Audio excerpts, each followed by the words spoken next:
जो तूने अपने पापा की गाड़ी ठोक दी, फिर भी तेरे पापा ने तुझे कुछ नहीं कहा, वरना पिछले हफ्ते ड्राइवर की वजह से भैया की गाड़ी में ना हल्की से खरोच आई थी। मालूम है तेरे पापा ने उसके साथ क्या किया? तो क्या किया पापा आपने? बेटा बिजनेसमैन हूँ, हिसाब बराबर किया और किया। मतलब? अरे मतलब उसने भैया के गाड़ी में निशान बनाया था और भैया ने उसके गाल पर निशान बना दिया। सपाक सटाक ऐसा मारा कि, है ना भैया? लेकिन बेटा आगे से ध्यान रखो, क्या है ना, भैया अपनी चीजों को लेकर काफी इमोशनल है। अरे ओए, अब बना रहा है, कोने में खड़ा खड़ा खुद पी रहा है और ड्रिंक लेगा मेरी? लाए साहब जी।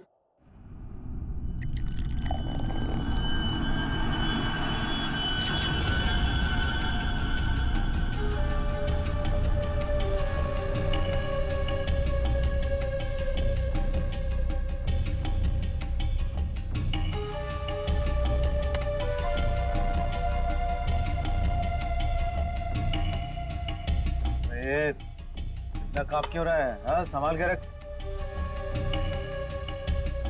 अरे बेवकूफ, ये क्या तूने? गला दबाकर मार डालूंगा यहीं। साहब बैठ जा।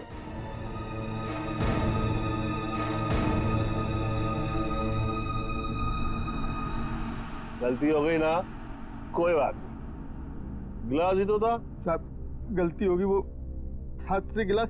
फिर वही बात, भाई कांच का टुकड़ा तेरे से ज्यादा कीमती थोड़ी ना है। सीधा आजा आजा, उठा ले भाई, किसी के लग जाएगा नहीं तो। उठा।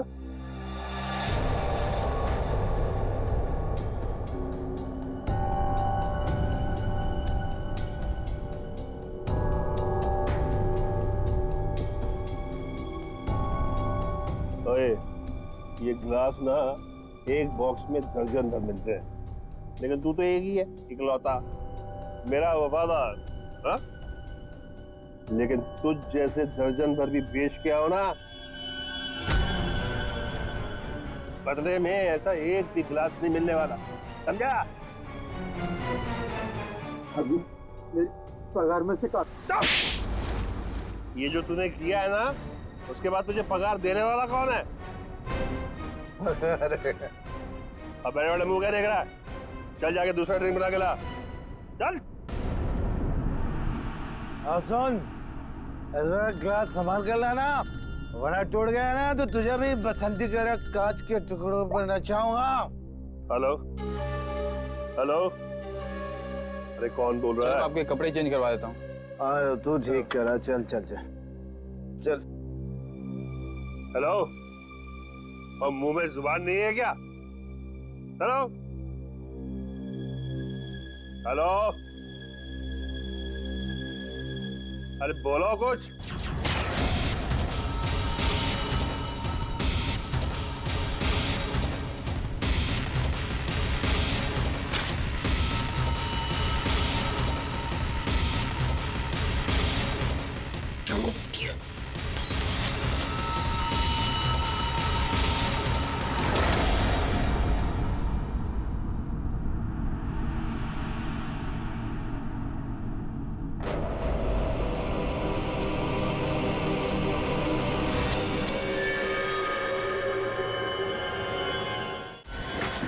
मैं सच कह रहा हूँ, मैंने कुछ नहीं किया। और तूने ऐसा क्यों किया? मैं तुझे जान से मार डालूंगा, मैं तेरे टुकड़े टुकड़े कर दूंगा। तूने मेरे भाई को क्यों मारा? बोल। रुक जा, छोड़ो छोड़ो छोड़ो छोड़ो, मेरे भाई को, इसने मेरे भाई का खून। सब शांत हो जाओ, हमें अपना काम करने दो, सब कुछ सामने आ जाएगा, समझा?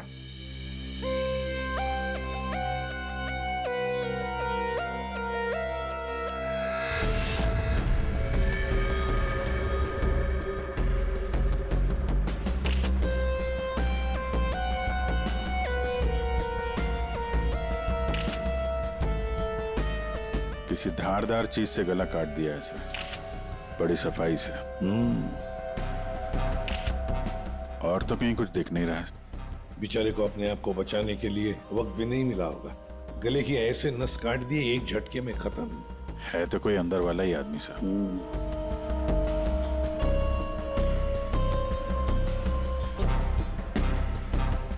जरा बताओगे एग्जैक्टली क्या हुआ क्या था यहाँ पर? तुम्हें ऐसे क्यों लगता है कि मोनू ने ही निर्जर को मारा होगा? क्योंकि उस वक्त छत पर इनके और मोनू के अलावा और कोई नहीं था सर। आप कहाँ थे? मैं नीचे किचन में थी हमारी कुक के साथ। और ये दोनों तो यहीं पे थे ना, छत पे? नहीं सर, हम नीचे गए थे कमरे में। सर इसने ना मेरे कपड़े पर वाइन गिरा दिया था, तो कपड़ा बदलने के लिए मैं इसके अमन के साथ नीचे गया था। तो मतलब कुछ देर के लिए तुम लोग जब गए थे नीचे तब किसी ने निर्जर को मारा है? अरे सर किसी ने नहीं, इसने मेरे भाई का खून किया। इसने मेरे भैया का वाइन का गिलास इसने तोड़ दिया, तो भैया ने इसे मारा और बदले में इसने मेरे भैया का खून कर दिया। इसने ही खून किया सर। मैंने नहीं मारा साहब जी को। मैं तो दूसरा गिलास लाने के लिए गया था तो साहब पे मेरे सामने हमला हो गया और डर के मारे मेरे हाथ से गिलास छूट गया। मैं सच कह रहा हूँ साहब, मैंने नहीं मारा। तुमने हमला होते हुए देखा था? जी साहब।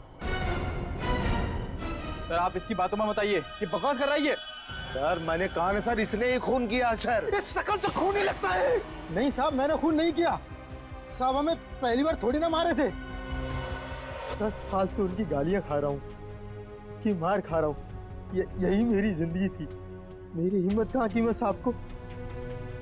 नहीं साहब, मारना तो दूर, मैंने हाथ तक नहीं लगाया। मैं सच कह रहा हूँ साहब। तो किसने मारा मेरे पति को? भगवान ने मारा। क्या बोला? भगवान ने मारा? मैंने कहा ना सर, ये बकवास कर रही है। एक मिनट। क्या बोल रहे हो तुम? भगवान ने मारा? क्या मतलब क्या है तुम्हारा? है? वो तो नहीं पता साहब।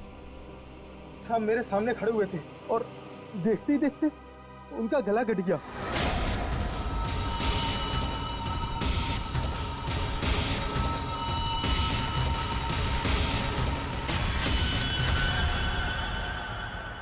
साहब ना तो कोई चाकू, ना कोई खंजर, कोई हथियार भी नहीं और कोई हथियार चलाने वाला भी नहीं साहब। कोई हथियार नहीं था? हाँ साहब, अचानक से उनका गला कट गया। उनको किसी ने छुआ भी नहीं। ये सब भगवान ने उनके कर्मों की सजा दी है। बंद कर अपनी बकवास। अरे सर इसने खून किया मेरे भैया का, मैं बोल रहा हूँ ना। शांत हो जाओ। सर आप इसकी बात पे विश्वास कैसे कर सकते हैं? तुमसे किसने कह दिया कि हमने इसकी बात का यकीन कर लिया? हाँ? हमें क्या करना है और क्या नहीं करना है हम अच्छी तरह से जानते हैं। आप दोनों थोड़ी देर के लिए शांत हो जाइए, समझे? सर ये मोनू को समझ में नहीं आ रहा है, नाटक तो नहीं कर रही है? अभिजीत, अगर ये मोनू नाटक कर रहा था तो किसी और के नाम पे डाल देता खून, है ना? ये सब भगवान का चमत्कार वगैरह ये अजीबोगरीब कहानी नहीं बनाता वो। शायद गुमराह करने के लिए सर। हो सकता है इसने इस वाइन ग्लास के टुकड़े को उठाया और अपने मालिक का खून कर दिया। ये लाश के आसपास कांच के टुकड़े बिखरे हुए हैं सर, और इन पे खून भी लगा हुआ है। अभिजीत, अगर मोनू निर्जर का गला काटता तो उसके बदन पर, उसके हाथ पर कहीं तो खून के छींटे होते। कुछ भी नहीं है। देखो, और तो और निर्जर का गला देखो। अगर कोई कांच से गला काटता तो सीधे ऐसे काटता, आड़ा हॉरिजॉन्टल काटता, वर्टिकल कट नहीं मारता। देखो इसके गले पर वी शेप में 2 लगभग वर्टिकल कट्स हैं, और वो भी 2 अलग अलग जगहों पे, एक इस तरफ है एक इस तरफ। 2 बार तो कोई गला नहीं काटेगा। फिर भी सर इस मोनू की बात पे विश्वास करना तो मुश्किल है। एक ही कर सकते हैं, बॉडी को फॉरेंसिक लैब भेज देते, साळुंखे को कहते हैं कि देखो चेक करो अच्छी तरह से, ये जो गले पे निशान है क्या उसमें कांच के टुकड़े हैं क्या? पर यहाँ पे एक ही चीज है जिससे खून किया जा सकता है, ये कांच। कांच। अंकिता, जरा बताओ, क्या तुमने किसी को तुम्हारे घर के अंदर आते जाते देखा? नहीं सर, कोई और आता तो मुझे जरूर पता चलता। और आप दोनों पूरी टाइम वहाँ पे कमरे में ही थे क्या? जी सर। आपने इन दोनों को देखा था कमरे में जाते हुए? हाँ, और इन्होंने भी मुझे देखा। सर इसका मतलब ये है कि बाहर का कोई आदमी घर के अंदर से नहीं आया। फिर तो घर के बाहर से आ सकते हैं, ये पाइप से। फिर एक काम करो, इन सब की स्टेटमेंट्स ले लो, इस कुक के भी, और मैच करके देखो देखो कितना सच बोल रहे हैं ये लोग। और अंकिता तुम बैठ जाओ। आइए आइए चलो। निर्जर का गला काटने के लिए खूनी इसके नजदीक तो आया ही होगा, या नजदीक पहुंचा कैसे? सर, शायद पाइप या एसी वेंट से चढ़कर आया हो। एक काम करो, आसपास रहने वाले लोगों से पूछताछ करो, देखो क्या उन्होंने किसी को पाइप से बिल्डिंग में चढ़ते हुए देखा है क्या? Ready sir. रेडी, काम करो, इस बिल्डिंग की सीसीटीवी फुटेज चेक करो।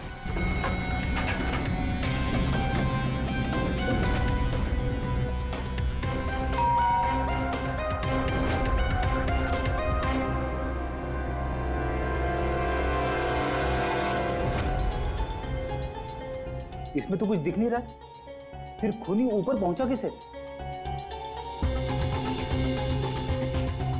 इस बिल्डिंग को 20 फ्लोर है, शायद खूनी ने 8-10 फ्लोर के बाद बाहर से चढ़ना शुरू किया होगा। हो सकता है सर, शायद इस वजह से बाहर कैमरा में आया नहीं। जी आप? मैं इंस्पेक्टर दया, सीआईडी से। यहाँ आपके बगल वाले बिल्डिंग के छत पे एक आदमी का खून हुआ है। मैं आपसे ये पूछने आया कि आपने या आपके घर में किसी ने कुछ देखा है क्या? जी नहीं, मैंने तो कुछ नहीं देखा, लेकिन हाँ, मेरा बेटा बन्नी कह रहा था कि उसने वहाँ कुछ देखा है। क्या क्या देखा है उसने? आप अंदर आइए ना प्लीज। अरे सुनो, क्या हुआ? कौन है? ये सीआईडी से हैं, बता रहे हैं पास वाली बिल्डिंग में किसी का खून हुआ है। क्या? आपके बेटे ने क्या देखा? सर मेरे बेटे ने जो भी बताया वो बड़ा अजीब सा था कि क्या? कि मैंने उसे उसी वक्त डांट दिया। मुझे लगा शायद उसका कोई वहम होगा। क्या क्या बता रहा था वो? सर, हमारा बन्नी तो आजकल वैसे ही मनगढ़ंत बातें करता रहता है, शायद ज्यादा टीवी देखने का असर है ये। सर, हमें लगा ये भी ऐसे ही कुछ होगा। मैं सच बोल रहा हूँ सर, ये सब मैंने अपने टेलीस्कोप से देखा है। वो आदमी मर गया ना सर। हाँ बेटा, तुमने देखा उस आदमी को किसने मारा? किसी को बिल्डिंग पे चढ़ते हुए देखा, ऊपर आते हुए? कोई भी नहीं था। कोई भी नहीं था? तो फिर तुमने किसको देखा? उसी को जिसने खून किया। किसने खून किया? एक बहुत बड़े बैट ने। बैट ने मतलब चमगादड़ ने? हाँ, ये सब मैंने अपने टेलीस्कोप से देखा है। मैं रोज रात को अपने टेलीस्कोप से स्टार्स को देखता हूँ। चलिए आपको भी दिखाता हूँ। चलो दिखो। मैंने ये सब यहाँ से देखा सर। यहाँ से? हाँ,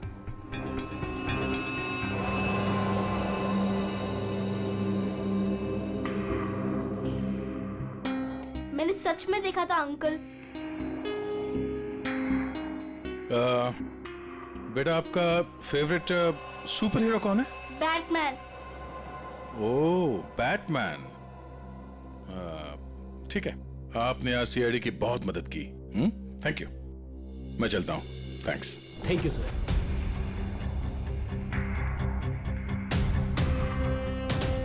तो पूरे बिल्डिंग में पता किया, डेड एंड है। किसी ने भी किसी को बिल्डिंग में चढ़ते देखा नहीं सर। सीसीटीवी फुटेज भी चेक किया सर, कोई नहीं दिखाई दे रहा है। इंसानों ने नहीं देखा, कैमरों ने नहीं देखा। ये खूनी है या मिस्टर इंडिया? रेडी, ये खूनी कांच की तरह है, कांच की तरह ट्रांसपेरेंट, पारदर्शी। हमारे सारे सवालों का एक ही जवाब है, ये कांच। तुम्हारा अंदाजा एकदम सही है।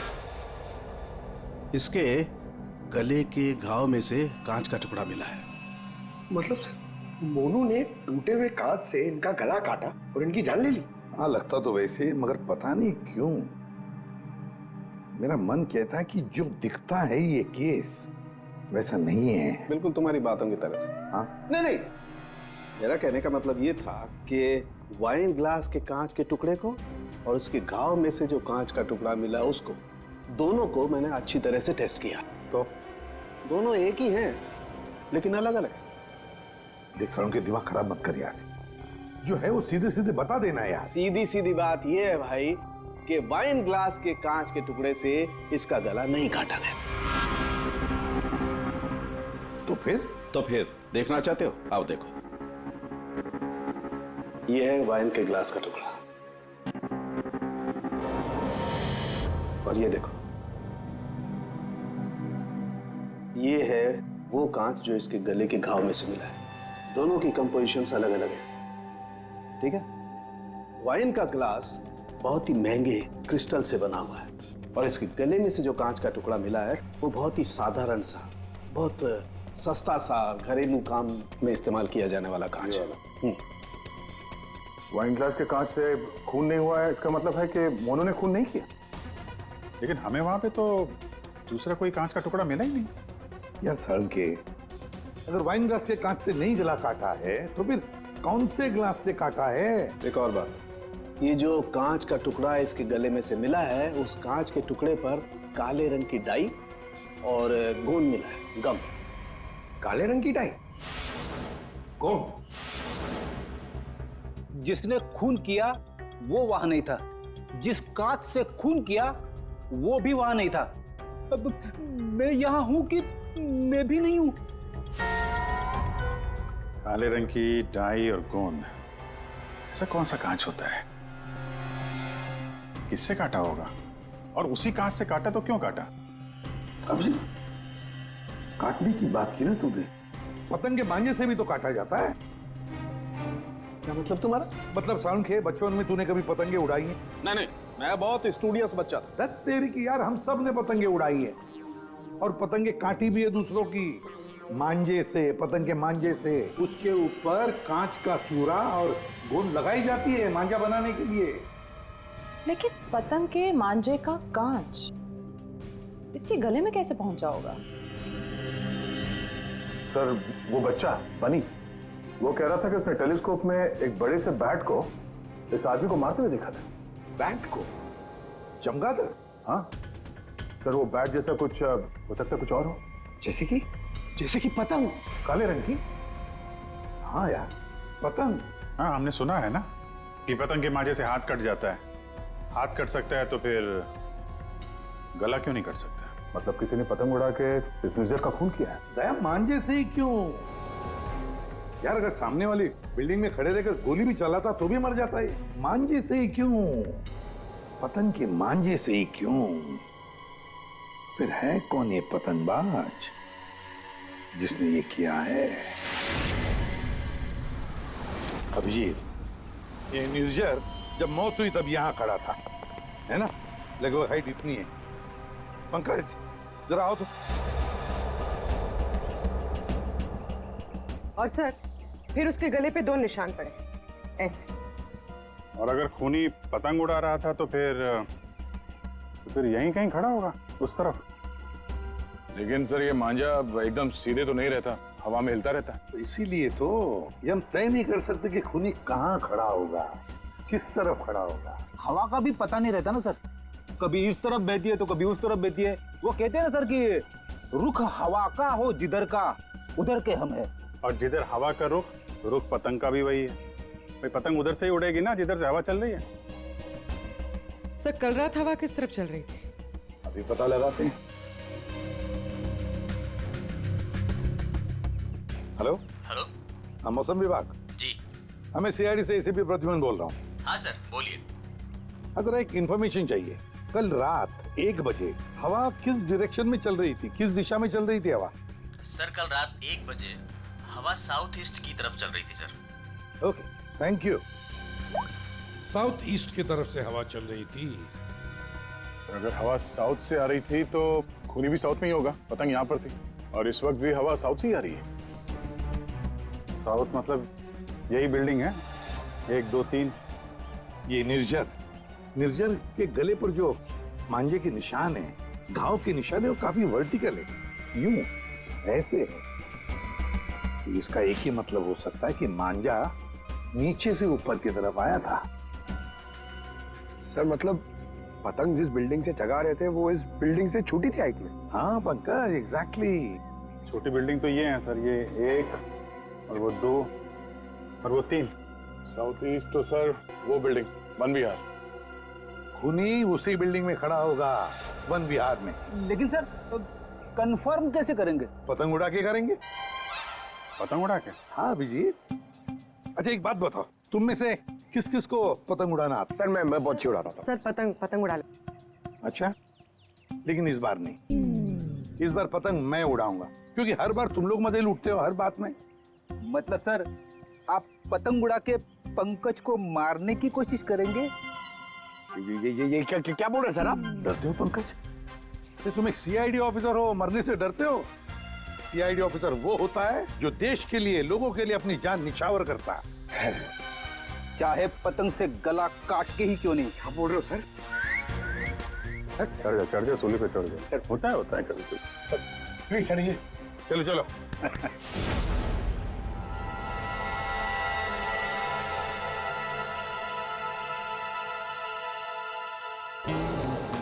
अभिजीत, अरे जरा ढील दो, ढील दो। हाँ बता।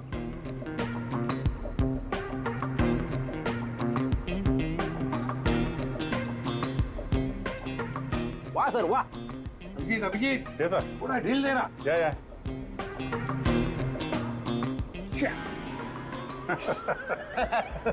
अभिजीत सर की पतंग कट गई। हाँ हाँ।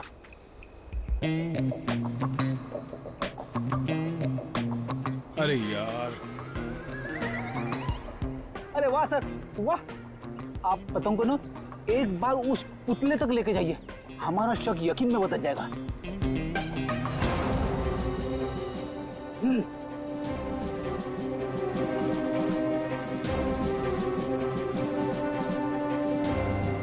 अरे नहीं यार, फ्रेडी पकड़ लो।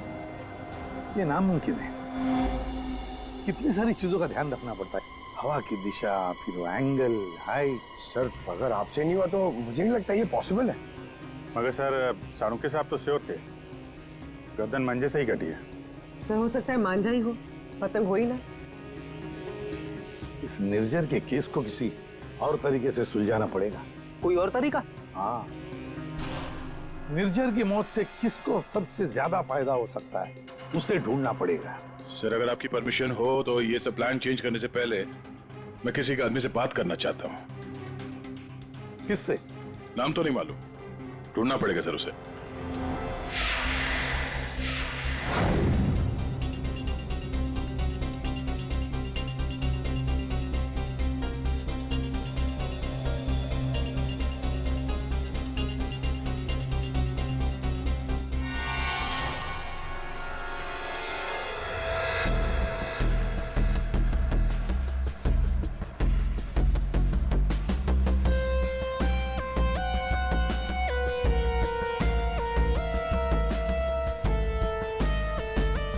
अल्ताफ भाई, पतंग उड़ाने के लिए आपकी उम्र कुछ ज्यादा नहीं है?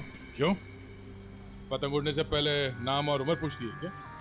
हाँ, अगर आप जानना चाहते हो तो मैं बता देता हूँ। मैं इंस्पेक्टर दया, सीआईडी से। मैं यहाँ एक केस के सिलसिले में आपसे कुछ पूछने आया हूँ। कहिए। अल्ताफ भाई ये बताइए, क्या इस तरह के मांझे से किसी की जान ली जा सकती है? मतलब गला काटा जा सकता है? अरे क्या कह रहे हैं जनाब, ये तो मेरी रोजी रोटी है, ये तो मेरे परिवार का पेट पालने के लिए, ना कि किसी का गला काटने के लिए। अल्ताफ भाई फिक्र मत कीजिए, ये सिर्फ जानकारी के लिए पूछ रहा हूँ। यहाँ बाजार में सबसे पूछा तो सबने यही बताया कि यहाँ सबसे समझदार और जानकार आदमी इस पेशे में आप ही हैं। मेरे सवाल का जवाब देंगे आप? सुना तो कई बार है जनाब, और अखबार में भी पढ़ा है कि मांझे से लोगों का हाथ कट जाता है। तो क्या मांझा इतना तेज हो सकता है कि कोई उससे किसी की जान ले ले? जनाब पिछले कई सालों में बहुत से कानून आए हैं जो मांझा एक हद से ज्यादा तेज नहीं बना सकते। अब इसी को देख लीजिए, आजकल ऐसे मांझे बनते हैं रुई के, कांच के नहीं, और सस्ते से सस्ता है और उड़ाने में भी उतना ही मजा आता है। अल्ताफ भाई कोई तो होगा जो इतनी तेज मांझा बनाता है, कांच वाला, और लोग खरीदते भी होंगे।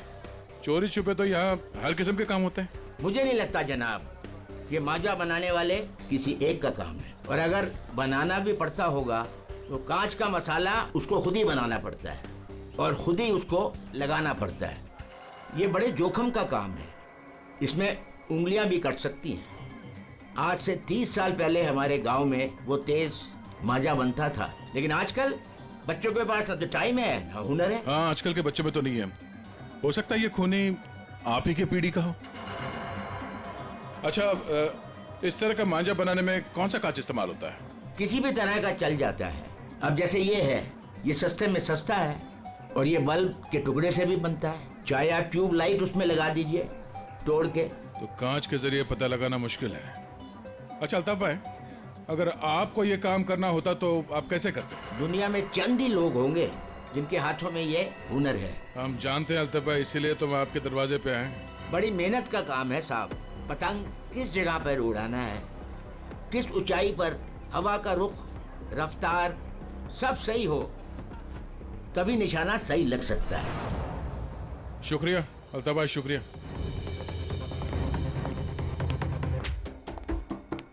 सर, सर ये वो लोगों की सस्पेक्ट लिस्ट है जो निर्जर को मार सकते हैं। इतने सारे दुश्मन इस निर्जर के? सर वो बहुत ही स्वार्थी और बेरहम बिजनेसमैन था। बहुत लोगों को धोखा दिया था उसने सर। इनमें से किसी ने बदला लिया होगा। पॉसिबल है सर। सर, ये वो केसेस है जो निर्जर के ऊपर फाइल हुए थे। इनमें से ज्यादातर कंप्लेंट उसके एक्स एम्प्लॉइज के हैं, जिनका कहना है कि निर्जर ने उन्हें सैलरी नहीं दी थी। कमाल है, इतना बड़ा बिजनेसमैन और अपने वर्करों को पगार नहीं देता था। बिजनेस लॉस में जा रहा था क्या? अरे नहीं सर, उसके भाई से पता चला है कि अपने 300 एम्प्लॉइज की सैलरी ना देनी पड़े, इसीलिए निर्जर ने अपने आप को कोर्ट में दिवालिया घोषित कर दिया था। वाह रे वाह, बड़ा चालाक है। कानून का गलत इस्तेमाल किया, अपने आप को दिवालिया घोषित किया और बैठ गया वर्करों के पैसे पर। खुद तो ऐश कर रहा था और दुनिया को दिखाने के लिए कंगाल और दिवालिया। इतने बड़े फ्रॉड आदमी को ना जेल में होना चाहिए था। वही तो, जेल में ही होना चाहिए था। कुछ ना कुछ तो गड़बड़ जरूर है भाई, कुछ ना कुछ तो गड़बड़ है। इतने सारे फ्रॉड्स करने के बावजूद भी ये आदमी बाहर कैसे, जेल में क्यों नहीं? पंकज, पुलिस रिकॉर्ड चेक करो निर्जर के।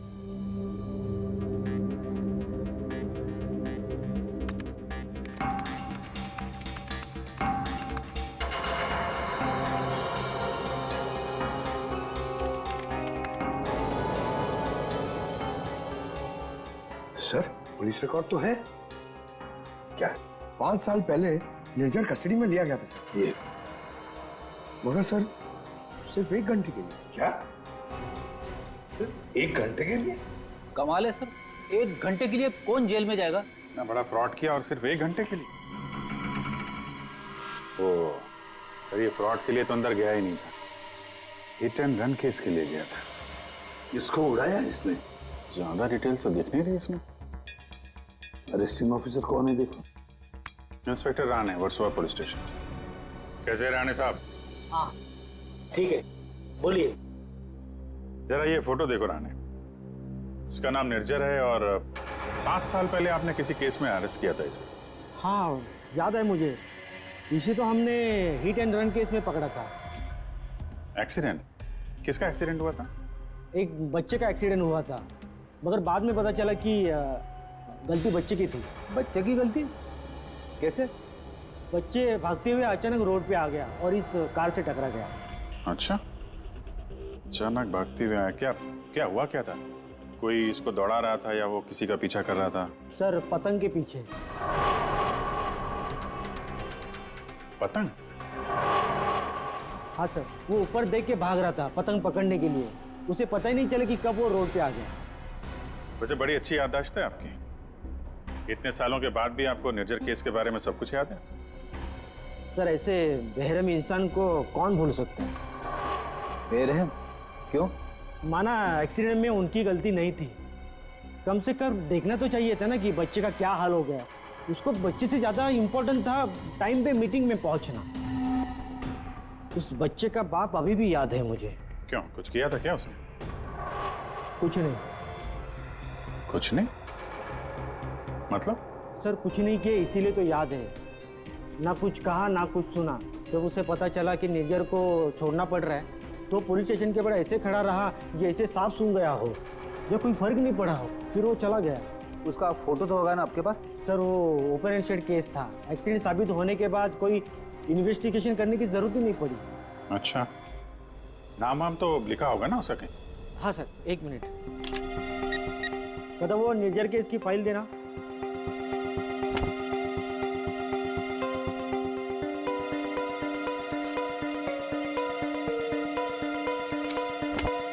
सर ये देखिए, बच्चे का बाप का नाम, फोन नंबर और एड्रेस भी है। पवन कुमार, शंकर नगर। बेटी, एड्रेस फोन नंबर वगैरह नोट कर लो जरा।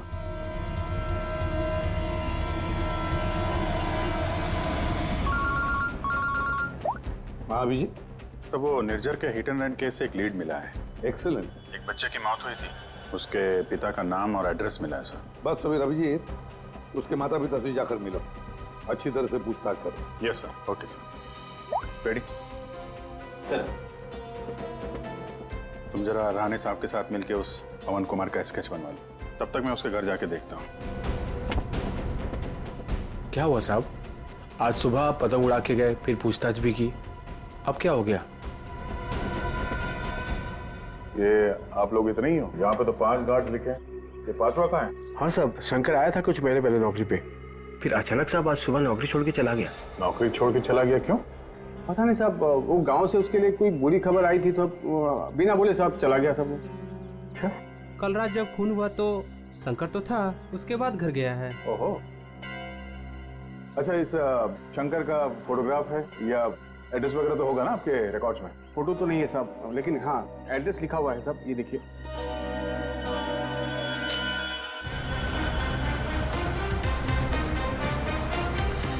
हाँ सर, एड्रेस तो मिल गया है, पर मुझे लग रहा है कि ये एड्रेस गलत हो सकता है सर। शंकर ने खून किया है सर, फिलहाल तो फरार है, पर उसने निर्जर को क्यों मारा होगा ये मकसद तो समझ में नहीं आ रहा है। सर, ये पवन कुमार के घर में तो ताला लगा हुआ है। पड़ोसी बता रहे थे कि बच्चे के एक्सीडेंट के 2-3 साल के बाद उसकी माँ ने उसके गम में आत्महत्या कर ली। और ये पवन का क्या हुआ? सर, वो तो 3 साल पहले ही घर छोड़ के चला गया, उसके बाद से वापस नहीं लौटा। मुझे तो इसी पे शक है सर। 1 मिनट अभिजीत, ये पवन 3 साल पहले घर छोड़कर चला गया और फिर अचानक अब जाग उठा बदला लेने के लिए? क्या रहा था 3 साल तक? एक मिनट सर, एक मिनट। अभिजीत, ये पवन अपने घर से कितने साल से गायब है? ये 3 साल पहले। क्यों 3 साल से? अच्छा सर, वो पवन कुमार का स्केच बनने वाला था, बन गया वो? देखता हूं।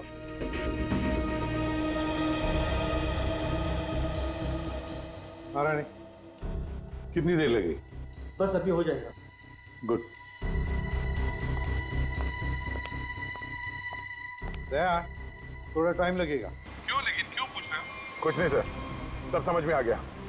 ये केस अब एकदम कांच की तरह साफ है सर। कांच की तरह साफ हो गया मतलब? क्या कहना क्या चाहते हैं? सर, मैं कुछ काम करना भूल गया हूँ सर, मैं थोड़ी देर में पहुंचता हूँ सर ब्यूरो। ठीक है, जल्दी आ जाओ।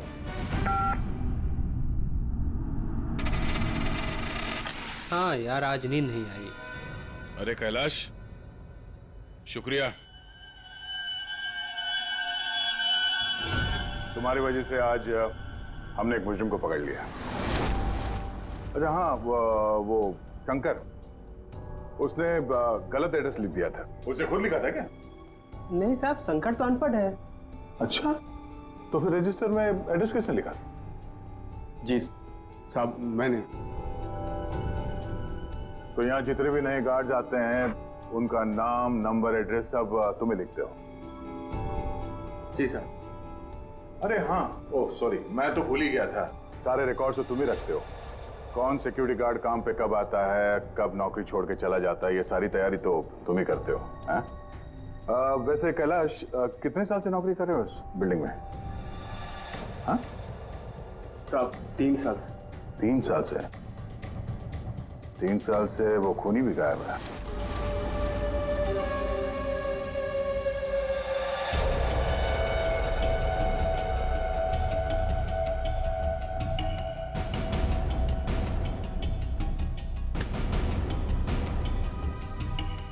निर्जर के खून के इल्जाम में मैं तुम्हें गिरफ्तार करता हूँ, पवन कुमार।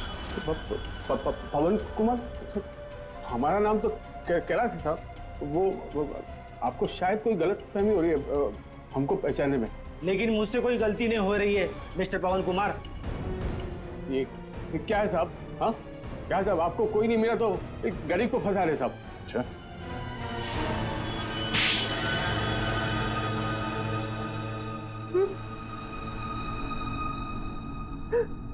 हाँ सर, मैंने मारा निर्जर को। उसने मेरे बच्चे की जान ली सर। मेरे संजीत को अपनी गाड़ी के नीचे कुचल दिया। मेरी पत्नी संजीत की मौत का गम बर्दाश्त नहीं कर पाए, खुदकुशी कर ली। निर्जन ने सिर्फ मेरे बेटे को नहीं मारा साहब, ये दो खून किए। उसे जिंदा रहने का कोई हक नहीं है साहब। ऐसे बेरहम नीच आदमी का मर जाना ही अच्छा था। पवन, निर्जर अच्छा आदमी नहीं था, हमें भी पता है, मगर उसने तुम्हारे बेटे को जानबूझकर नहीं मारा। गलती तुम्हारे बेटे की थी। वो खुद पतंग के पीछे दौड़ते दौड़ते निर्जर की गाड़ी के सामने आया। गलती मेरी है। मैंने उसे सिखाया था पतंग बनाना, पतंग उड़ाना, सब कुछ। उसे बहुत शौक था पतंग उड़ाने का, पतंग के पीछे भागने का। काश मैं उस दिन से रोक लिया होता।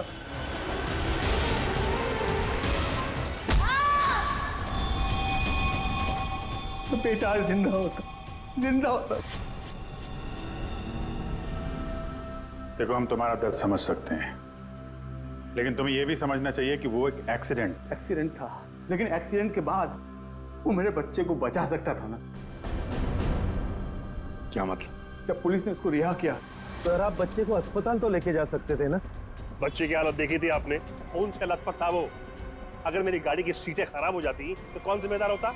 मैंने कसम खा ली थी साहब, जिस तरह एक पतंग ने मेरी संजीत की जान ली, निर्जर की मौत भी पतंग से ही होगी साहब, पतंग से ही होगी। और इसीलिए तुमने 1VR बिल्डिंग में नौकरी शुरू कर दी, ताकि तुम अपना बदला आसानी से पूरा कर सको। पिछले कुछ सालों में 1VR में जितनी भी चोरियां हुआ करती थी, वो सब मैंने ही करवाई थी, ताकि किसी को भी छत पे जाने की अनुमति ना मिले। फिर रोज पतंग उड़ाने की प्रैक्टिस करने लगा।